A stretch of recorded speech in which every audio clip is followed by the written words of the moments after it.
それではですね、定刻になりましたので、一神教学祭研究センターと、同志社大学神学部の共催によりまして、本日はですね、公開講演会中東和平の心理学的アプローチ、和平への文化的、解明として、テルアビブ大学のアリー・ナドラー先生に講演をお願いしたいと思います。申し遅れましたが、私、一神教学祭センターのセンター長を務めております、篠平と申します。今日は日曜日なんですけれども、わざわざお越しいただきまして、ありがとうございます。それでは最初にですね、アリー・ナドラー先生のご経歴を紹介しますと、最初のページに書いておりまして、このようにですね、主に心理学の分野から研究されまして、心理学と政治という問題なんですけれども、その際にですね、非常に言葉の使い方、文化のコンテキストにおける言葉の使い方からですね、どうやったら、交渉が可能かというようなことがですね、かなり学問的レベルで明確にしているという、極めて研究手法としてはですね、ユニークなものであって、非常に興味あるものでございます。単にどちらが正しいかという問題ではなく、その前の道具としての共通理解をどうすべきかということを心理学的アプローチから研究されておりまして、今日は非常に楽しいお話を聞かせていただきたいと思います。では、アドナ先生、お願いします。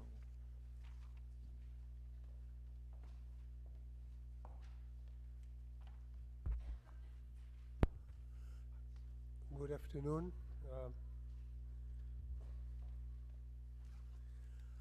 I want to first thank Professor Shinoi of having given me the opportunity to give this conversation today on Israeli-Palestinian relationships from a psychological perspective. I will talk about three basic things during this talk.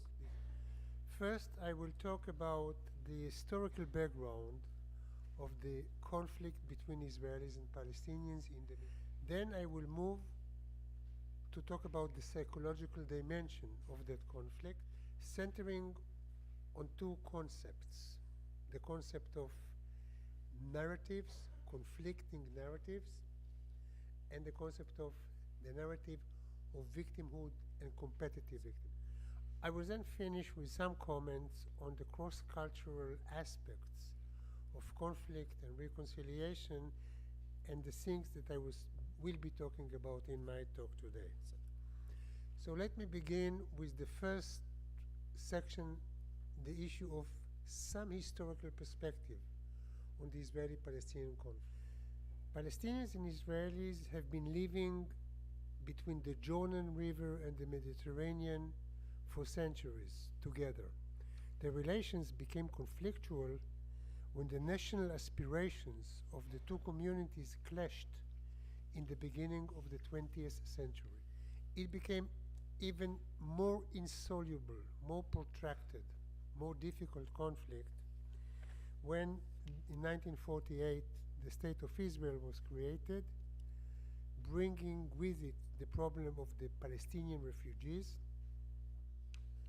and was intensified after 1967 when many Palestinians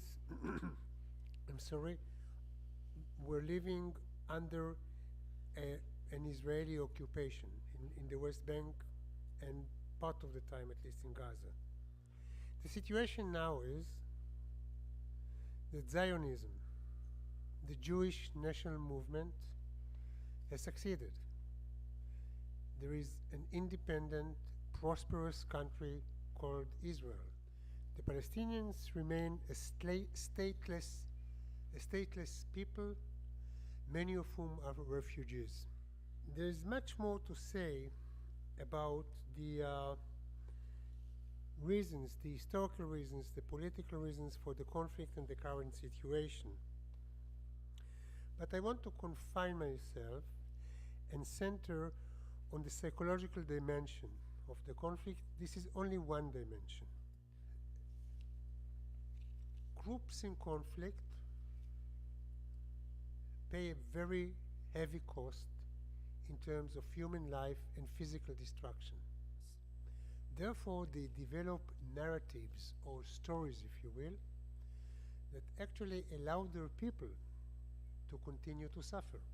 These stories or narratives become part of the educational system, ideological leadership statement, but the main ingredient, feature of such narratives of groups in conflict is legitimizing the self, the one's group, delegitimizing the other.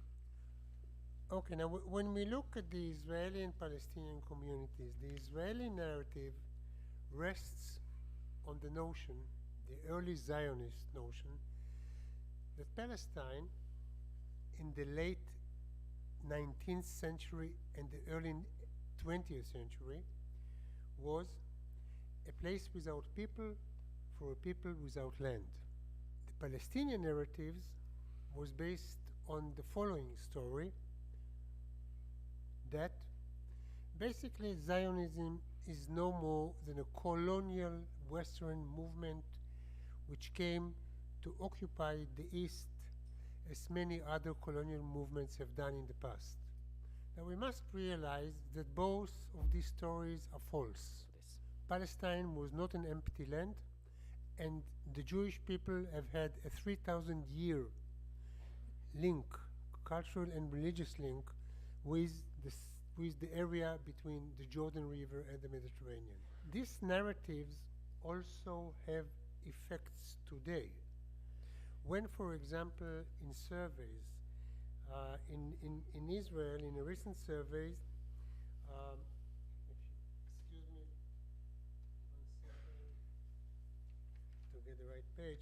In recent surveys, 62% of Israeli Jews believe that Palestinians are Arabs who settled in Palestine, which belongs to the Jewish people.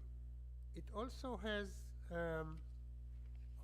some implications for the future, because if we look at the effects of these narratives, recent survey again, 77% of Israelis regard Palestinians as untrustworthy, and 60% view them as having lower moral standards than other peoples. I do not have similar data from the Palestinian community.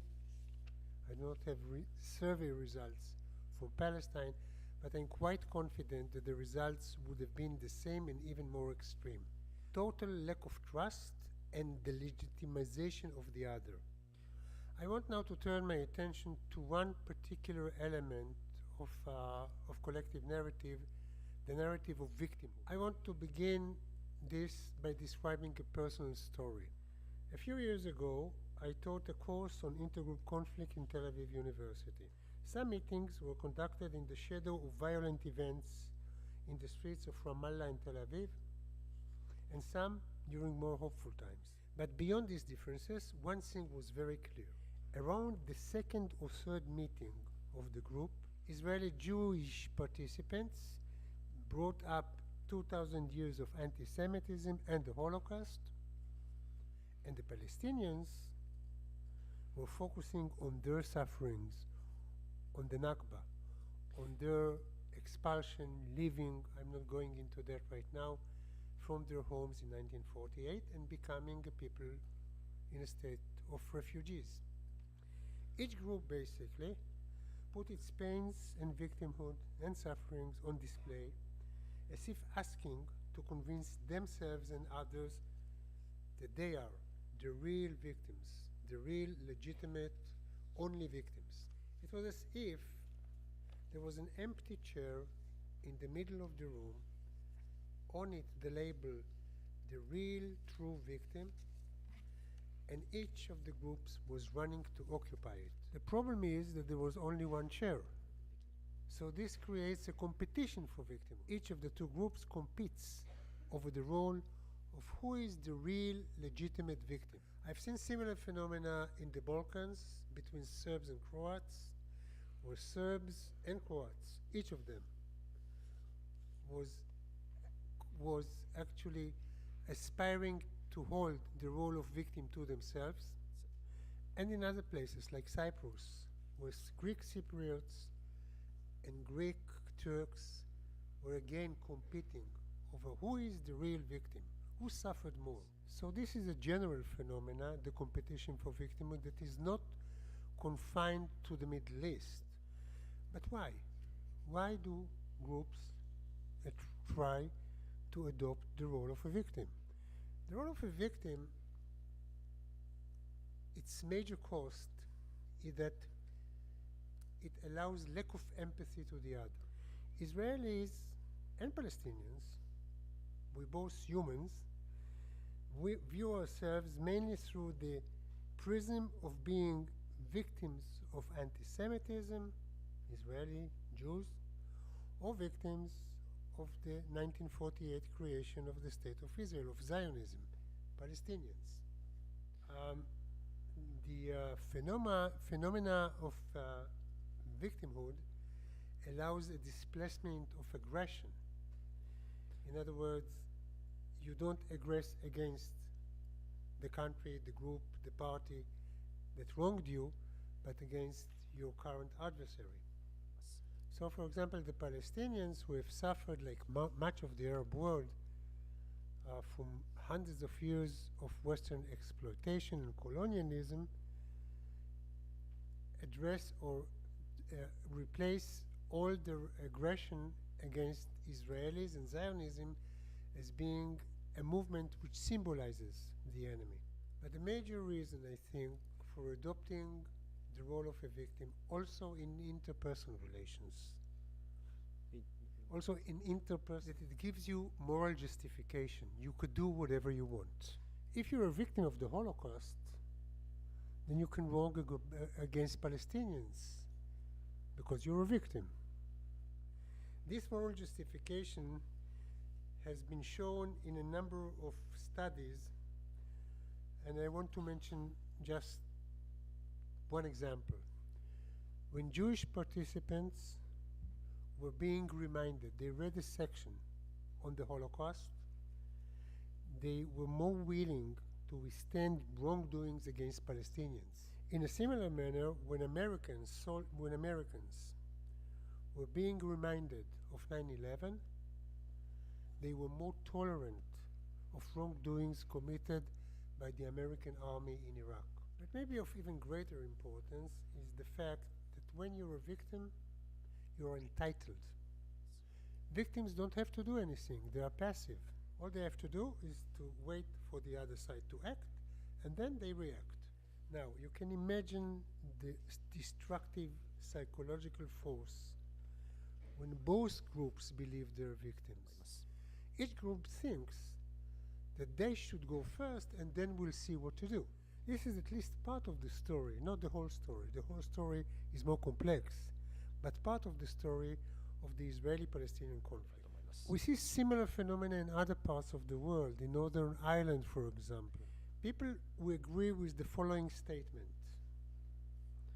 Our group suffered much more than the other group during the conflict, are less willing to forgive the other group, less willing to reconcile. And these are findings from both Northern Ireland and the former Yugoslavia, as well as in the Middle East. So the competition for victimhood, two things. The competition for victimhood is almost a natural byproduct of conflict between groups, and it is very destructive. Which brings me, I forgot to move it forward, which brings me to the next topic, which will be the final topic that I would like to discuss in some detail today. The topic of how do you overcome competition for victimhood? What can we do to overcome this destructive phenomena in intergroup relations? I shall now address two ways to overcome competitive victimhood. First of all,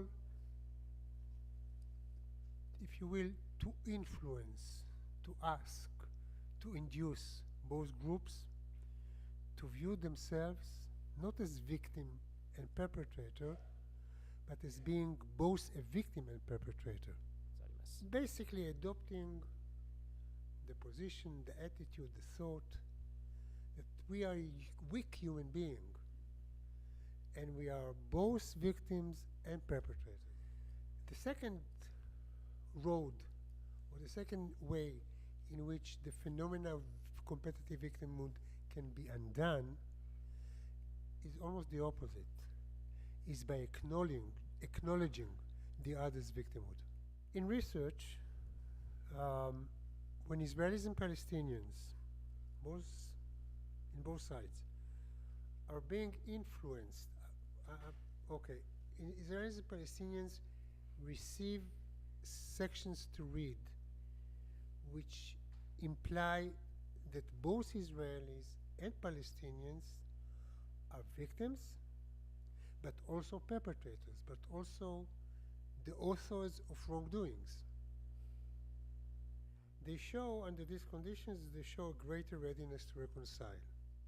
I want to spend a few minutes to talk about this very complex worldview of looking at myself or my group as being both victim and perpetrator.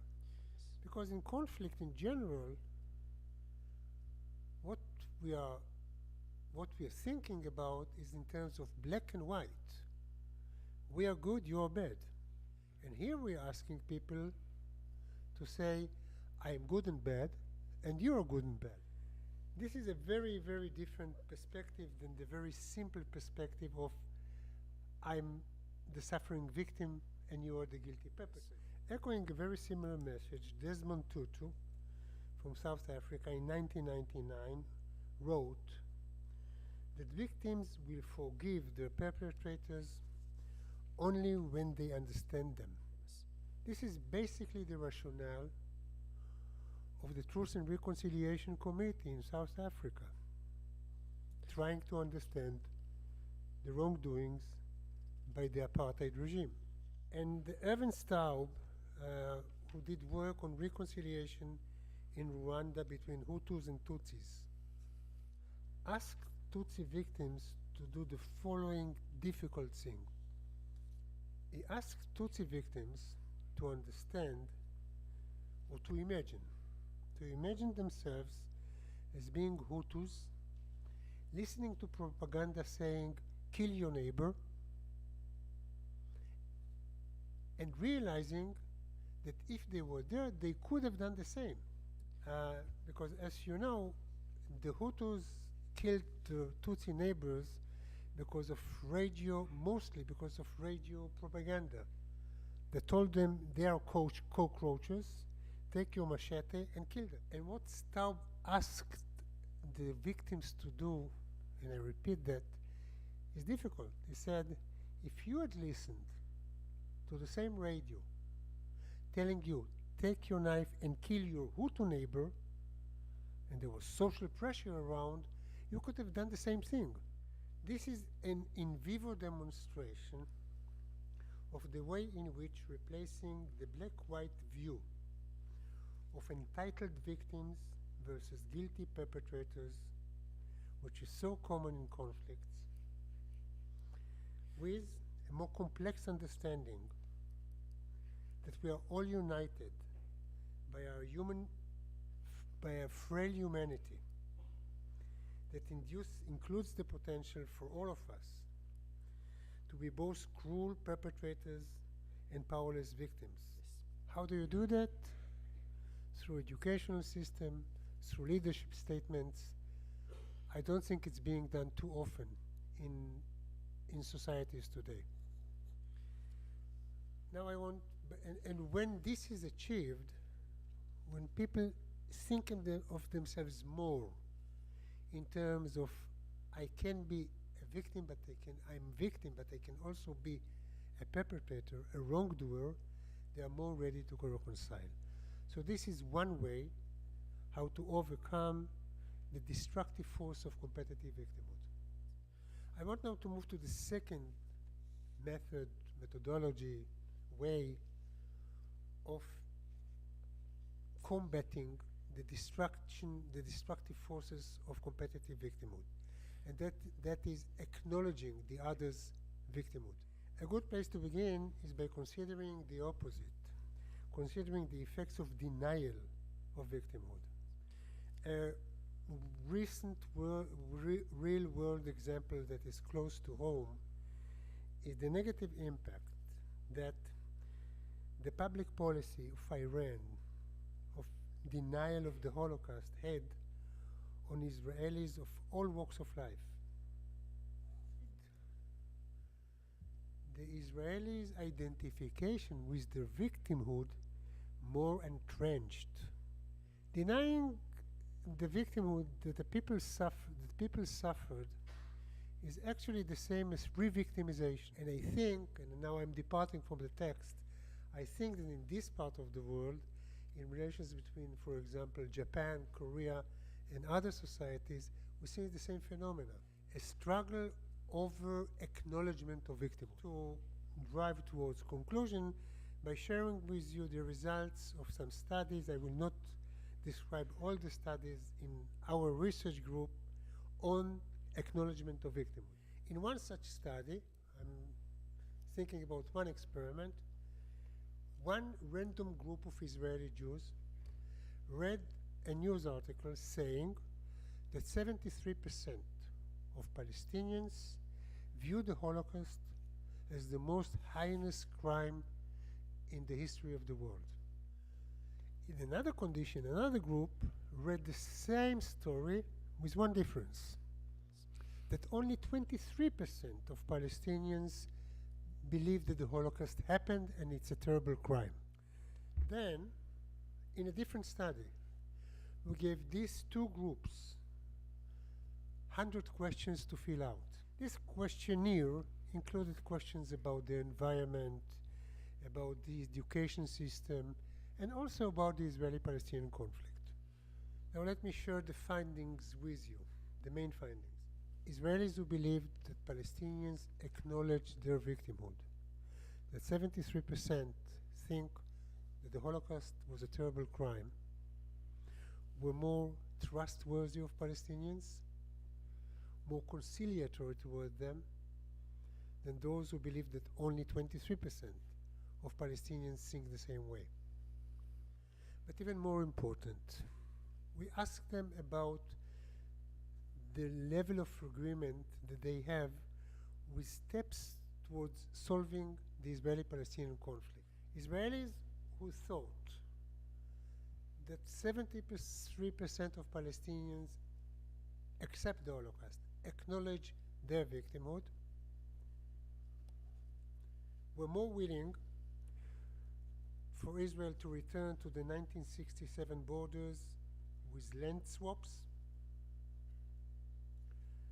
were more willing for the partition of Jerusalem into two capital cities for Israel and for Palestine, and were more willing for the holy places in Jerusalem, the Temple Mount, or the Haram al-Sharif for Islam, for Palestinians, will be handled by a joint committee of Israelis and Palestinians. By the way, these are the issues that prevent the movement forward in the Israeli-Palestinian conflict. Let me just mention that we ran a parallel study among Palestinians in which one group of Palestinians thought that 73% of Israeli Jews acknowledged the sufferings of Palestinian refugees. Another group read that only 23% of Israeli Jews acknowledged the suffering of Palestinians. In parallel fashion to what I told you earlier about Israeli participants, Palestinians who read that the majority of Israelis acknowledged their pains, acknowledged their victimhood, were more willing to agree with the statement that the final solution of the Middle Eastern conflict between Israelis and Palestinians will not include the full exercise of the right of return into Israel, which is a major concession in the Palestinian political body. I think this simple gesture of acknowledging the other's victimhood, which is, by the way, viewed by many political leaders as a gesture of weakness. Okay? Allowed participants from both groups, Israelis and Palestinians, to step down from the podium of the real legitimate victim and adopt a more pragmatic, conciliatory attitudes that can help solve the conflict. I think I want to know that acknowledging the other's victimhood or adopting a complex identity of a victim and a perpetrator are not magic cures. I'm not suggesting some magic cure of philosopher's stones, but the mutual readiness, and I underline the word mutual readiness to acknowledge others' victimhood expresses success in freeing peoples from the shackles of their own need to monopolize their victimization and the self-centered identity that such an attitude nourishes.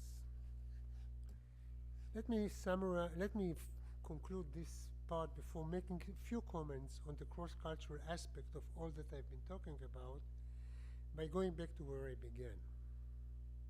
The intractable nature of the Israeli-Palestinian conflict is anchored in conflicting narratives in general and competitive victimhood in particular. Yes, this is not a hopeless situation, one, and this is not characteristic only of Israelis and Palestinians. It is true of other societies in conflict, and unfortunately, the political leadership of many societies views acknowledging the other's victimhood in terms of a zero-sum game. If they are victim, then I am perpetrator.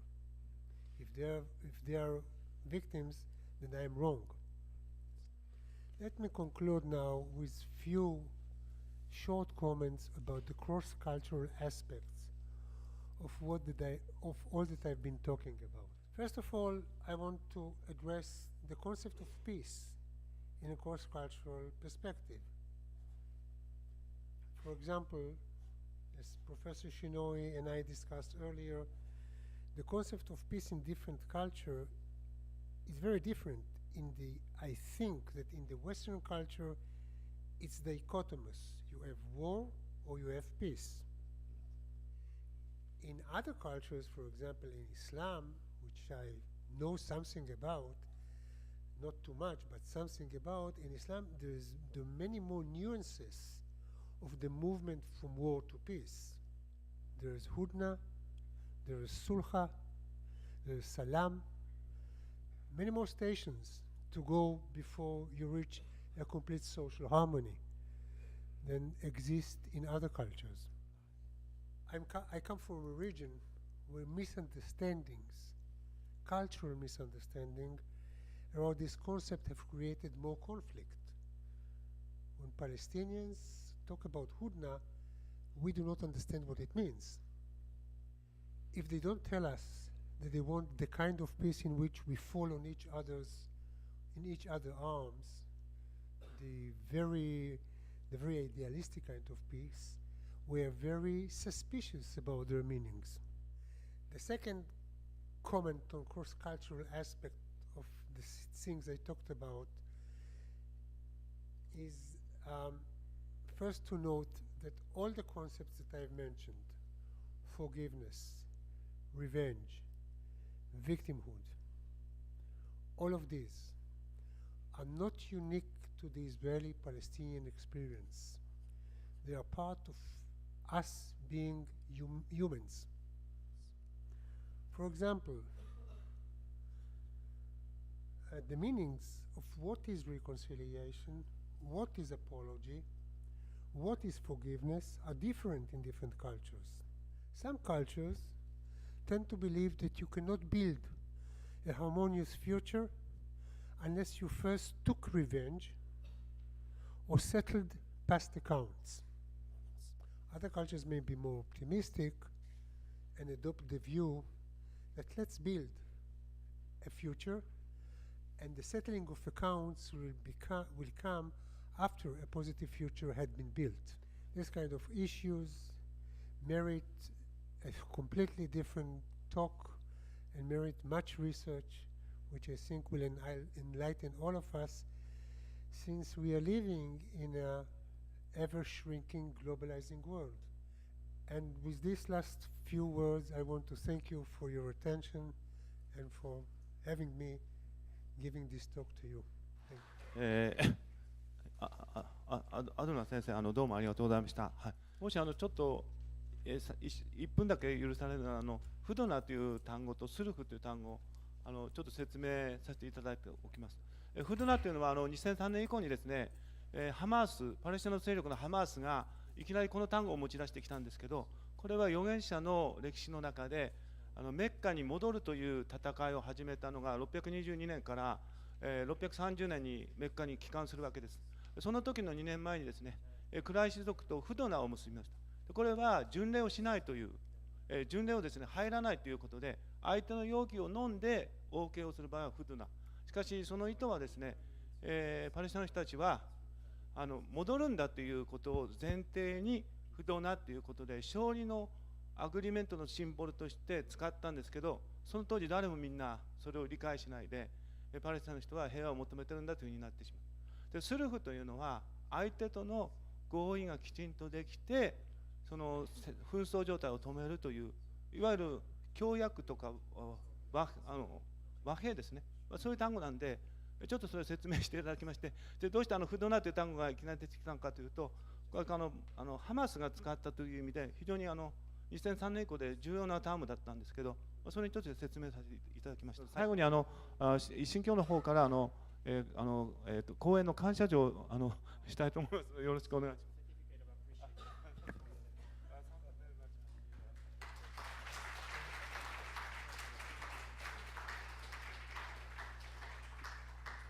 では本当に長時間ご清聴いただきありがとうございました。ではアドラ先生にもう一度感謝したいと思います。どうもありがとうございました。